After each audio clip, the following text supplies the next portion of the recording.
저는 대전에서 태어나서 대전에서 초등학교, 중학교, 고등학교, 대학교도 대전에서 나왔습니다. 대학을 졸업하고 신학대학원에 진학을 하기 위해 난생 처음 대전 촌놈이 사당동에 있다고 하는 총신대학교를 처음 방문했을 때의 일입니다. 목회자가 되겠다고 하나님께 뜨거운 마음으로 소원을 하고 이제 그렇게 소원하던 신학교를 처음으로 가슴 떨림으로 방문했던 그때입니다. 처음 정문을 들어서면서 저의 시선을 끌었던 것은 학교 안 왼쪽에 서 있는 큰 비석이었습니다.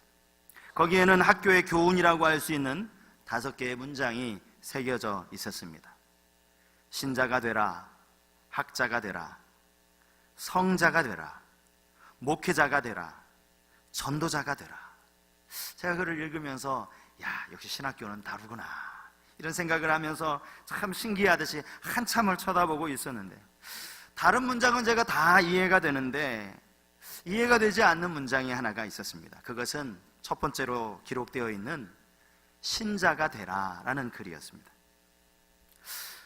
제 어린 생각에 이 총신대학교에 믿지 않는 사람도 입학을 할 수 있나? 제가 알기로 이미 독실한 믿음을 가진 신자들 중에서 하나님의 특별한 소명을 받고 주의 종이 되겠다고 그렇게 해서 지원하는 학교가 신학교로 알고 있고, 그들이 신학생인데 신자가 되라, 믿는 자가 되라, 이 구절이 제가 처음에는 이해할지를 잘 못했던 것입니다. 그렇게 총신대학교 신학대학원에 입학을 하고 이제 그의 2학기부터 교육전도사 사역을 시작하면서 지금 여기까지 교회를 섬기며 목회를 해오면서 이제는 그 구절의 의미가 무엇인지 조금은 알 수 있을 것 같습니다.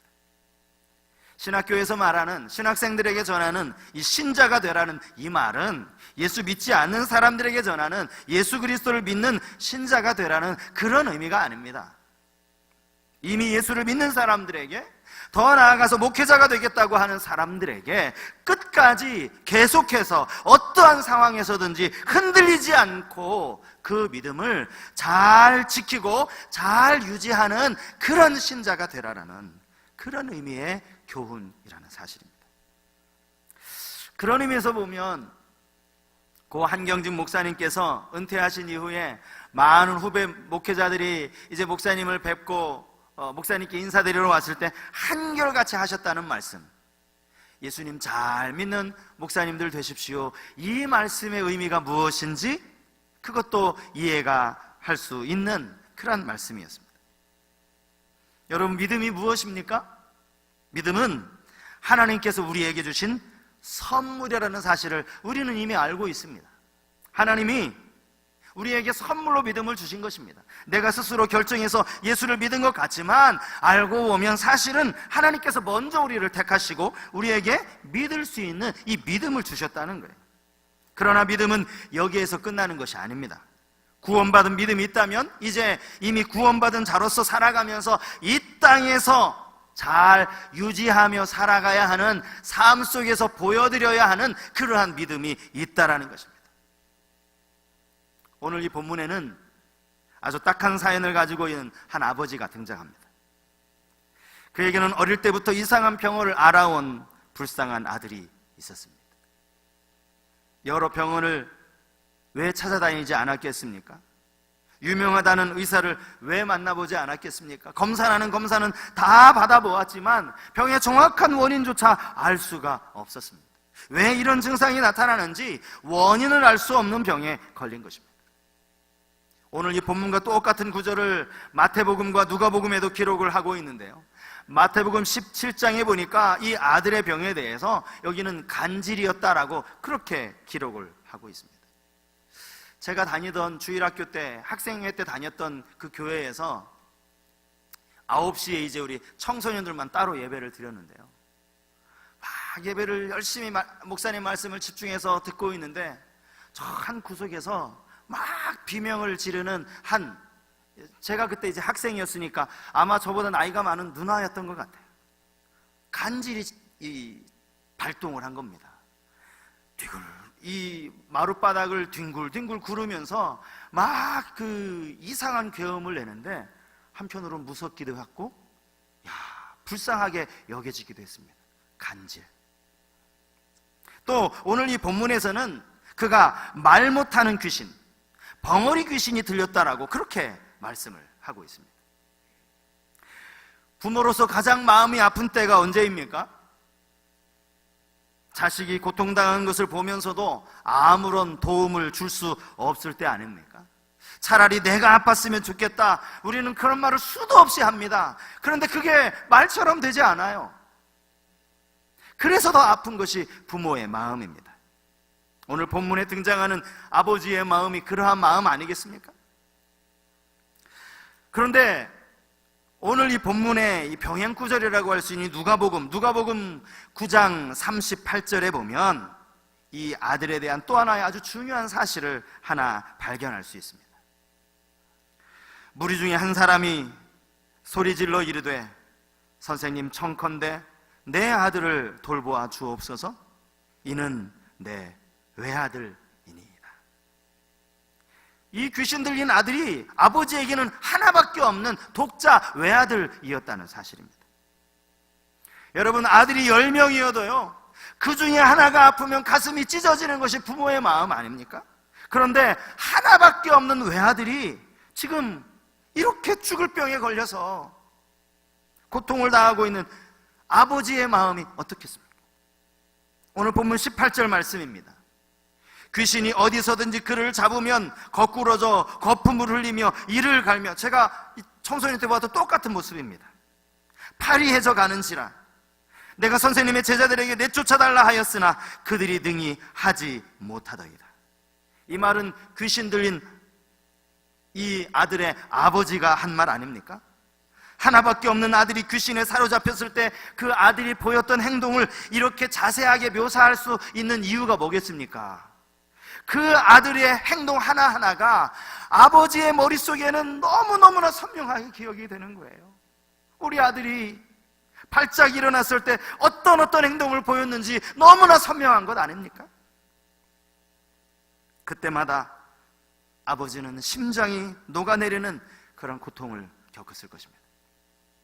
또 본문 22절을 보면 귀신이 그를 죽이려고 불과 물에 자주 던졌다라고 그렇게 말씀을 하고 있는데요, 아마 귀신에게 사로잡혔을 때 그가 하던 행동을 이야기하는 것입니다. 도무지 제정신이 아닌 상태에서 막 타오르는 불 속에 자기 몸을 내던지거나 물속에 아무런 사전 준비도 없이 물속에 뛰어드는 그러한 모습이었다는 것입니다. 그렇게 고통스럽게 시간들을 보내는 중에 이 아버지는 예수님에 대한 소문을 듣게 됩니다. 예수께서 가시는 곳마다 수많은 병자들을 고치셨다는 그 소식을 듣게 된 것입니다. 혹시 그분이라면 고칠 수 있지 않을까? 마지막 희망을 가지고 그는 예수님을 찾아갑니다. 그런데 그때가 마침 예수님께서 제자들과 함께 변화산에 올라가 계셨을 때였습니다. 예수님과 3명의 제자는 지금 변화산 위에 올라가 있었습니다. 산 밑에는 나머지 제자들이 예수님을 기다리고 있었습니다. 아들의 딱한 사정 이야기를 거기 있던 제자들이 들었겠죠? 그리고 그들은 그 아들의 병을 고치기 위해서 기도하기 시작했습니다. 사실 성경에 보면 이미 그들은 예수님으로부터 귀신을 제어하는 권세를 받았고 많은 귀신을 쫓아내었던 경험을 가진 사람들이었습니다. 아마 그래서 이 일에 대해서도 아마 상당한 자신감이 있었을 것입니다. 하지만 그의 아들은 하나도 달라지지 않았습니다. 여전히 그대로였습니다. 이 광경을 지켜보던 서기관들이 제자들에게 다가오면서 그 사이에서 이제 막 변론이 시작되어지는 그 장면이 오늘 본문의 배경이라고 할 수 있습니다. 예수님은 제자들의 믿음 없음을 꾸짖으셨을 뿐만 아니라 그 아버지의 믿음 없음에 대해서도 꾸짖으셨습니다. 왜냐하면 그 아버지가 예수님께 이렇게 말했기 때문입니다. 무엇을 하실 수 있거든. 이것은 그의 믿음 없음을 보여주는 말이었습니다. 믿음 없음은 당연히 예수님으로부터 책망을 받아야 할 일입니다. 이미 예수님은 제자들에게 수도 없이 제자들의 믿음 없음에 대해서 수도 없이 지적하시면서 책망의 말씀을 하신 적이 있습니다. 하지만 이 아버지의 입장에서는 이렇게 믿음이 약해질 수밖에 없는 사연이 있었다는 거죠. 이 본문에 나오는 이 아버지가 처음부터 이렇게 믿음이 없는 모습은 아니었을 것이라는 겁니다. 다만 그의 믿음이 약해진 것으로 보아야 한다는 사실입니다. 아들이 어릴 때부터 아팠었으니까, 할 수 있는 모든 방법은 다 해보았으니까 아버지의 믿음이 이제 많이 지쳐 있는 것입니다. 오늘 우리의 신앙생활을 가만히 들여다 보십시오. 우리에게는 이러한 때가 있지 않습니까? 어느 때는 믿음이 너무너무나 견고한 것처럼 보입니다. 은혜가 충만해서 결코 흔들리지 않을 것처럼 그런 견고한 믿음을 보일 때가 있습니다. 그런데 그게 항상 그렇던가요? 그렇지 않을 때가, 아니 정반대의 때가 있을 수 있다는 것입니다. 내가 정말 믿음이 있었나?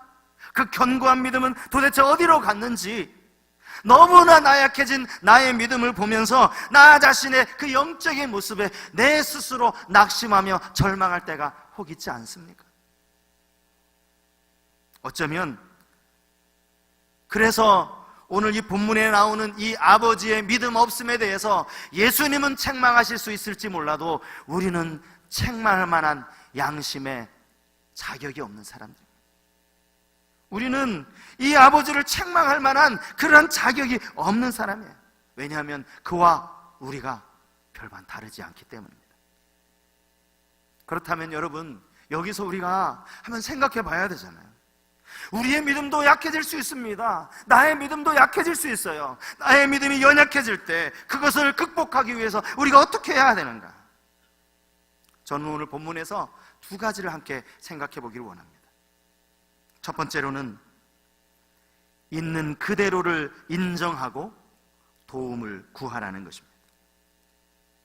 본문 24절에 나오는 이 아버지의 절규가 바로 그것입니다. 곧 그 아이의 아버지가 소리를 질러 이르되 내가 믿나이다, 나의 믿음 없는 것을 도와주소서 하더라. 다른 번역 성경을 보면 여기에 흐느끼며 울었다라는 표현이 첨가되어 있다라고 그렇게 말하고 있습니다. 그런데 이 아버지의 이 말이 조금은 앞뒤가 안 맞아 보입니다. 어폐가 있어 보여요. 왜냐하면 내가 믿나이다 라고 말해놓고 내 믿음 없는 것을 도와달라고 이렇게 말하고 있기 때문입니다. 그런데 여러분, 오늘 이 본문에서 아버지가 처음 말하는 내가 믿나이다 라는 이 말이 무엇을 의미하겠습니까? 내 마음으로는 믿는다는 거예요.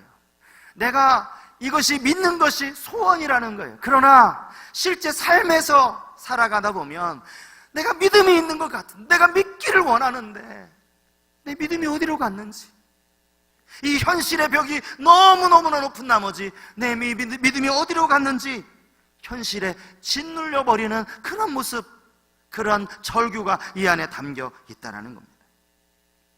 마음으로는 믿기를 원하고, 아니 믿는 것 같은데 현실 가운데는 너무나 초라해져서 믿음이 어디로 다 가버렸는지.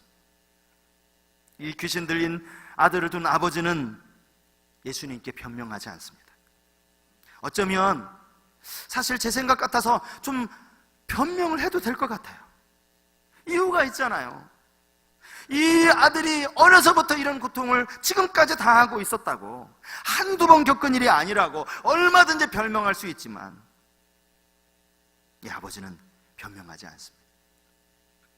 여러분, 우리 속담에 긴 병에 효자 없다라는 말, 이 말이 무슨 말인지 여러분 잘 아시죠? 아무리 부모님 극진히 섬기는 효자라도 그 부모님이 오랫동안 투병 생활을 하면서 알아 누워 계시면 이 자녀의 마음이 지친다는 거예요. 병이 오래되면 지칠 수밖에 없다라는 거예요. 오늘 본문에 나오는 이 아버지가 지금 지쳐 있는 것 아닙니까? 그럼에도 불구하고 그는 단 한마디의 변명도 하지 않습니다. 자신의 믿음 없음을 인정합니다. 그리고 도와달라는 이 한마디 절규로 주님의 도움을 구합니다. 이 아버지의 절규는 많은 것을 내포하고 있습니다. 믿음이 내 자신의 힘으로는 아무리 노력해도 가질 수 없다라는 거, 하나님이 주셔야 한다는 것을 인정하는 거예요. 그러므로 우리는 우리의 믿음 없음을 인정하고 우리에게 믿음을 더하여 달라고 하나님 앞에 기도해야 한다는 사실입니다. 누가복음 17장 5절에 보면 제자들이 예수님께 이런 요청을 하는 장면이 나옵니다. 사도들이 주께 여짜오되 우리에게 믿음을 더하소서 하네. 여기 이 요청의 의미가 뭐겠습니까? 이 의미를 알려면 누가복음 17장 5절 바로 앞부분에 예수님이 무슨 말씀을 하셨는지를 알아보면 됩니다. 누가복음 17장 1절 이하에 보면 예수님이 작은 자 하나라도 실족하게 해서는 안 된다, 이 말씀을 하셨어요. 우리가 잘 아는 연자맷돌 이야기가 누가복음 17장 1절 이하에 나옵니다. 어떤 소자라도 실족하게 하면 안 된다. 또 용서에 대해서 교훈하십니다. 하루에 7번이라도 그가 너에게 잘못을 범하고 죄를 짓고 7번째 찾아와서 내가 잘못했다, 용서해달라, 회개한다 라고 말하면 용서해 주라. 주님이 그 말씀하신 거예요. 이 말을 듣고 있던 제자들이 그의 입에서 저절로 튀어나온 이야기가 오늘 본문 5절 말씀이에요. 우리에게 믿음을 더하소서. 지금 내 믿음 가지고 그렇게 할 수 없습니다. 주님, 제게 믿음을 더하여 달라고. 믿음을 더하여 달라는 그 요청은 예수님의 제자들이 예수님께 구했던 요청입니다. 그러므로 오늘 우리 이 시대에 예수 믿는 우리 모두가 하나님 앞에 구해야 할 기도도 바로 이러한 기도인 줄 믿습니다. 이 악한 세상에서 연약한 믿음으로 세상을 이길 힘이 없으니, 나는 믿음이 없으니 내게 믿음을 더하여 달라고. 믿음이 얼마나 중요한지를 아셨던 예수님은 베드로에게 이렇게 말씀하십니다. 이미 예수님은 베드로가 예수님을 부인하실 것을 알고 계시면서 누가복음 22장 31절 이하에서 이런 말씀을 하시죠. 시몬아, 시몬아, 보라, 사탄이 너희를 밀가부르듯 하려고 요구하였으나 그러나 내가 너를 위하여 내 믿음이 떨어지지 않기를 기도하였으니 너는 돌이킨 후에 내 형제를 굳게 하라. 예수님의 12명 제자 가운데 수제자라고 할 수 있는 이 베드로를 위해서도, 그의 믿음을 위해서 예수님이 기도하셨다는 거예요. 그의 믿음이 떨어지지 않기를. 혹시 여러분 중에 이 기도를 너무 유치한 기도라고 생각하시는 분들이 계실런지 모르겠습니다. 아이고, 내가 그래도 신앙생활한 지 벌써 몇십 년이 되었는데 아직 초신자들처럼 내가 무슨 믿음을 달라는 기도를 어떻게 하느냐고. 아니, 내가 그래도 이 교회의 중직자인데 그 평신도들처럼 창피하게 시리 믿음 달라는 기도를 내가 어떻게 하겠느냐고. 여러분, 이렇게 기도하는 것 자체를 부끄럽게 생각하시는 분 혹시 계시지 않습니까? 하지만 여러분, 이 기도는 부끄러운 기도가 아닙니다. 교회를 오래 다녔어도, 교회의 중직자가 되었어도, 심지어 교회 목회자가 되었어도 믿음이 약해질 때가 있다라는 사실이에요. 항상 그런 건 아니잖아요. 믿음이 약해질 때가 있다라는 거예요. 예수님을 3년이나 따라다녔던 제자들도 믿음이 없어서 책망을 받고 있는 것 아닙니까? 우리 위대한 선지자, 갈멜산에서 불의 대결을 통해서 그 갈멜산에 불을 내렸던 그런 위대한 선지자 엘리야도 영적 침체를 경험하지 않았습니까? 위대한 하나님의 사람 다윗, 하나님을 사랑했던 그 다윗도 부끄러운 죄를 범하고 그가 영적인 침체에 빠졌을 때 그가 시편에서 뭐라고 기도합니까? 하나님, 제게 구원의 감격을, 구원의 기쁨을 해보시켜달라고. 그에게 구원의 기쁨이 식어진 거예요. 구원의 감격이 식어진 거예요. 다윗도 그럴 수 있다고요. 우리는 오히려 이 아버지의 즉각적인 고백, 그리고 즉각적인 주님의 도움을 구하는 이 요청에 우리는 도전을 받아야 됩니다. 하나님 앞에 믿음이 약해졌을 때마다 그대로 인정하십시오. 제 믿음을 달라고, 제 믿음이 이렇게 약해졌다고 다시 믿음을 더하여 달라고 주님 앞에 인정하고 기도하는 우리 모두가 될 수 있길 바랍니다. 또 하나, 우리 믿음이 약해질 때 그것을 극복하기 위해서 우리가 해야 할 두 번째는 더 열심으로 하나님의 말씀을 붙들라는 것입니다. 이 말씀이 무슨 말씀인가 하면, 여러분, 우리의 연약한 믿음에 다시 믿음이 들어오기 위해서 그 믿음이 들어오는 통로가 바로 하나님의 말씀이라는 것입니다. 누가복음 9장 23절 말씀, 우리 너무나 잘 아는 말씀 아닙니까? 우리 마가복음 9장 23절 말씀, 우리 다 같이 다시 한번 읽었으면 좋겠습니다. 다 같이 마가복음 9장 23절 같이 한번 읽겠습니다. 예수께서 이르시되 할 수 있거든이 무슨 말이냐, 믿는 자에게는 능히 하지 못할 일이 없느니라 하신.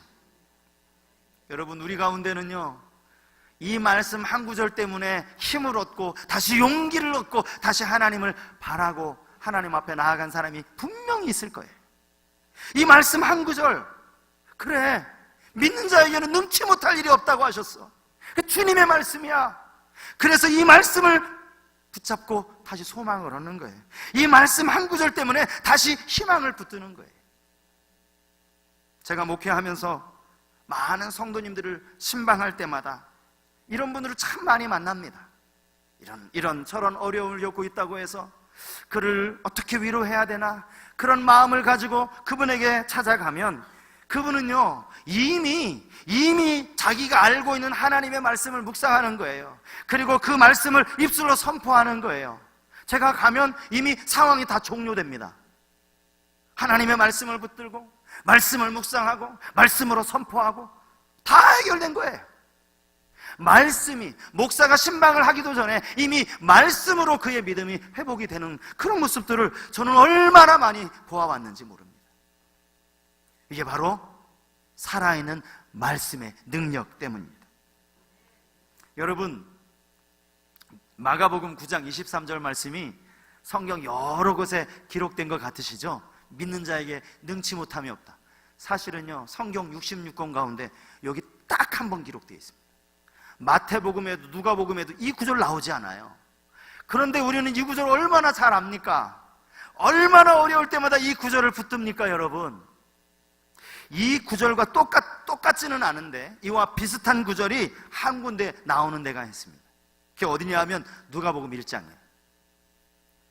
누가복음 1장 하면 여러분 이미 짐작하시는 것처럼 천사 가브리엘이 마리아에게 찾아가서 마리아에게 네가 성령으로 잉태되었다는 이 사실을 알리는 수태고지의 장면이 이 누가복음 1장 아닙니까? 이 이야기를 천사에게 전해들은 마리아가 이렇게 이야기합니다. 나는 남자를 알지 못하는데 어떻게 이런 일이 있을 수 있습니까? 그때 가브리엘 천사가 이렇게 말합니다. 누가복음 1장 35절 말씀. 천사가 대답하여 이르되 성령이 내게 임하고 지극히 높으신 이의 능력이 너를 덮으시리니 이러므로 나실 바 거룩한 이는 하나님의 아들이라 일컬어지리라.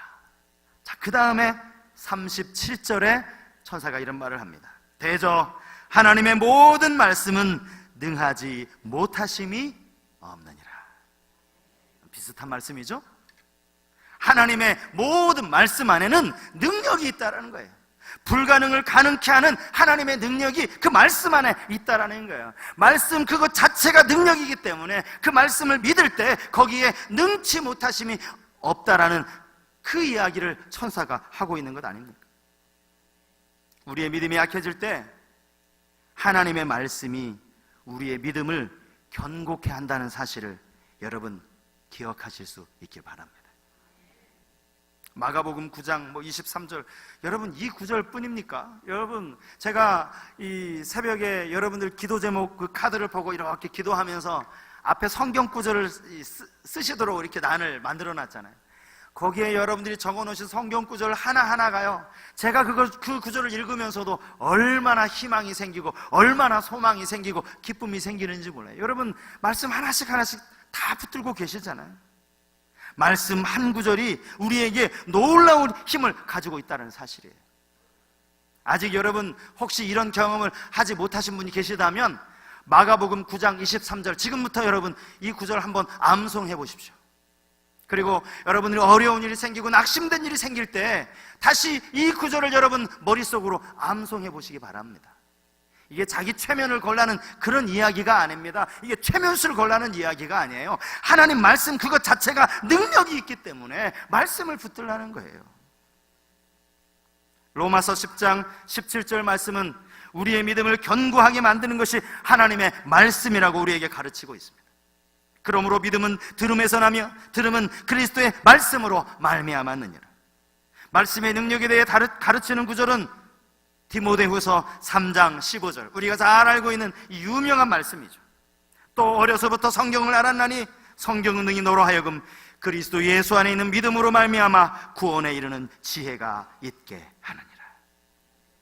우리에게 힘이 되고 우리에게 은혜가 되고 우리에게 능력이 되고 우리에게 소망이 되는 그 말씀을 암송하는 거, 그 말씀을 머릿속에 묵상하는 거, 여러분 이게 우리의 믿음에 얼마나 큰 힘이 되어지는지 모릅니다. 그러므로 우리는 끊임없이 말씀을 가까이 해야 합니다. 될 수 있으면 여러분 말씀 암송도 좀 하십시오. 익숙한 말씀, 내게 참 은혜가 되었다 하는 말씀이 있으면 여러분 그거 한번 암송 한번 해보세요. 그리고 시시때때로 그 말씀으로 한번 선포해 보시기 바랍니다. 기독교는 믿음의 종교 아닙니까? 교회를 10년, 20년 다녀도 그 마음에 믿음이 없다면 그 소용없는 일입니다. 그는 기독교인이 아니에요. 그러나 문제는 이 믿음이 우리 안에 늘 충만하지는 않다라는 것입니다. 때로는 우리 속에 있는 이 믿음이 마치 공기 빠진 풍선처럼 다 빠져버릴 때가 있다라는 사실. 여러분 그때 어떻게 해야 된다고 제가 말씀드렸습니까? 그때 우리의 믿음이 약해질 때 우리는 하나님 앞에 우리의 연약함을 인정하고 하나님 앞에 기도해야 할 줄 믿습니다. 우리의 믿음을 다시 새롭게 할 하나님의 말씀을 붙들어야 할 줄 믿습니다. 어떤 분 이런 말씀을 하시는 분이 계세요. 이게 너무 안타까운 거예요. 내가 믿음이 약해져서 이제는 기도도 안 나온다고, 내가 믿음이 약해지다 보니까 이제 성경도 안 보게 된다고. 맞아요, 사실은 그게 맞습니다. 그러나 그렇게 방치해두면 안 되는 거예요. 아픈 환자가 몸이 아프면요 식욕이 떨어집니다. 그전에는 잘 먹었는데 몸이 아프고 나면 식욕이 떨어져요. 여러분 그럴 때 어떻게 해야 됩니까? 의사가 뭐라고 얘기합니까? 그 병을 이기려면 잘 드셔야 된다고, 잘 안 먹혀도 억지로라도 잘 드셔야 된다고. 딱 맞는 이야기예요. 우리의 신앙이 약해지고 말씀도 안 들어오고 기도도 안 될 때 그거 그냥 내버려 두면 우리는 이 영적 침체에서 헤어나올 수가 없어요. 다시 말씀을 붙들어야 되는 거예요. 다시 하나님 앞에 기도의 자리에 내가 이렇게 약하다고, 목사가 된 제가 이렇게 약하다고, 이렇게 믿음이 없다고 정직하게 시인하고 하나님의 도움을 구하는 것입니다. 이 시간 우리 이 찬양을 함께 불렀으면 좋겠습니다. 오늘 우리 성가대가 귀한 찬양을 드렸는데요, 이 찬양 한번 다 같이 좀 불러봤으면 좋겠습니다. 내 영혼 지치고 피곤할 때.